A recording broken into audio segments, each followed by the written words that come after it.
स्वर्ग और नर्क की कहानी। एक बुजुर्ग औरत मर गई। यमराज लेने आए। औरत ने यमराज से पूछा, आप मुझे स्वर्ग ले जाएंगे या नर्क? यमराज बोले, दोनों में से कहीं नहीं। तुमने इस जन्म में बहुत ही अच्छे कर्म किए हैं, इसलिए मैं तुम्हें सीधे प्रभु के धाम ले जा रहा हूँ।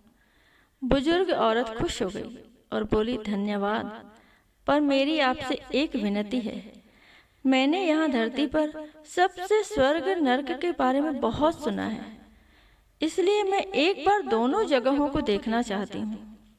यमराज बोले, तुम्हारे कर्म अच्छे हैं, इसलिए मैं तुम्हारी यह इच्छा पूरी करता हूँ। चलो, हम स्वर्ग और नर्क के रास्ते से होते हुए प्रभु के धाम चलेंगे। दोनों चल पड़े। सबसे पहले नर्क आया। नर्क में बुजुर्ग औरत ने जोर जोर से लोगों के रोने की आवाज सुनी। वहां नर्क में सभी लोग दुबले पतले और बीमार दिखाई दे रहे थे। औरत ने एक आदमी से पूछा, यहाँ आप सब लोगों की ऐसी हालत क्यों है? आदमी बोला, तो और कैसी हालत होगी? मरने के बाद जब से यहाँ आए हैं, हमने एक दिन भी खाना नहीं खाया। भूख से हमारी आत्माएं तड़प रही हैं। बुजुर्ग औरत की नजर एक विशाल पतीले पर पड़ी, जो कि लोगों के कद से करीब 100 फीट ऊंचा होगा। उस पतीले के ऊपर एक विशाल चम्मच लटका हुआ था। पतीले में से बहुत ही शानदार खुशबू आ रही थी। बुजुर्ग औरत ने उस आदमी से पूछा, इस पतीले में क्या है? आदमी मायूस होकर बोला, ये पतीला बहुत ही स्वादिष्ट खीर से हर समय भरा रहता है। बुजुर्ग औरत ने हैरानी से पूछा, इसमें खीर है? तो आप लोग पेट भर के खीर खाते क्यों नहीं? भूख से क्यों तड़प रहे हैं? आदमी रो रो कर बोलने लगा, कैसे खाएं? ये पतीला 100 फीट ऊंचा है। हम में से कोई भी उस पतीले तक नहीं पहुंच पाता। यह सुन बुजुर्ग औरत को उन पर तरस आ गया। सोचने लगी, बेचारे खीर का पतीला होते हुए भी भूख से बेहाल हैं। शायद ईश्वर ने इन्हें यही दंड दिया होगा। अब यमराज बुजुर्ग औरत से बोले, चलो, हमें देर हो रही है। दोनों चल पड़े। कुछ दूर चलने पर स्वर्ग आया।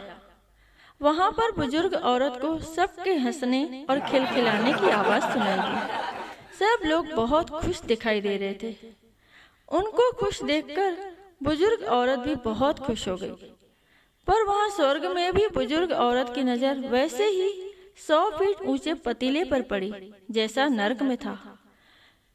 उसके ऊपर भी वैसा ही चम्मच रखा हुआ था। बुजुर्ग औरत ने वहां लोगों से पूछा, इस पतीले में क्या है? स्वर्ग के लोग बोले, इसमें बहुत ही स्वादिष्ट खीर है। बुजुर्ग औरत हैरान हो गई और उनसे बोली, पर यह पतीला तो 100 फीट ऊंचा है। आप लोग तो इस तक पहुंच ही नहीं पाते होंगे। उस हिसाब से तो आप लोगों को खाना मिलता ही नहीं होगा। आप लोग भूख से बेहाल होंगे। पर मुझे तो आप सब बहुत खुश लग रहे हो, ऐसा क्यों? इनमें से एक व्यक्ति बोला, हम सब लोग तो इस पतीले में से पेट भर कर खीर खाते हैं। औरत बोली, पर कैसे?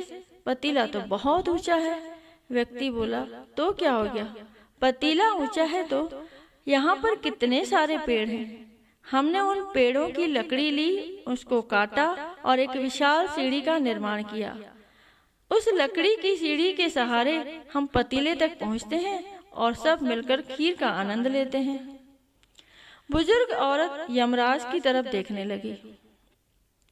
यमराज मुस्कुराए और बोले, ईश्वर ने स्वर्ग और नर्क मनुष्य के हाथ में सौंप रखा है। चाहे तो अपने लिए नर्क बना ले, चाहे तो अपने लिए स्वर्ग। ईश्वर ने सबको एक समान हालातों में डाला है। उसके लिए उसके सभी बच्चे समान हैं। वह किसी से भेदभाव नहीं करता। वहाँ नर्क में भी पेड़ पौधे सब थे, पर वह लोग खुद ही आलसी हैं। उन्हें खीर हाथ में ही चाहिए। वह कोई कर्म करना ही नहीं चाहते, कोई मेहनत नहीं करना चाहते, इसलिए भूख से बेहाल है। क्योंकि यही तो ईश्वर की बनाई इस दुनिया का नियम है। जो कर्म करेगा, मेहनत करेगा, उसी को मीठा फल खाने को मिलेगा। स्वर्ग के सपने छोड़ दो, नरक का डर छोड़ दो, बस आपकी वजह से किसी का दिल न दुखे इतना सोचो, और बाकी सब कुदरत पर छोड़ दो। अगर आपको ये कहानी स्वर्ग और नरक की कहानी अच्छी लगी हो तो इसे शेयर जरूर कीजिएगा।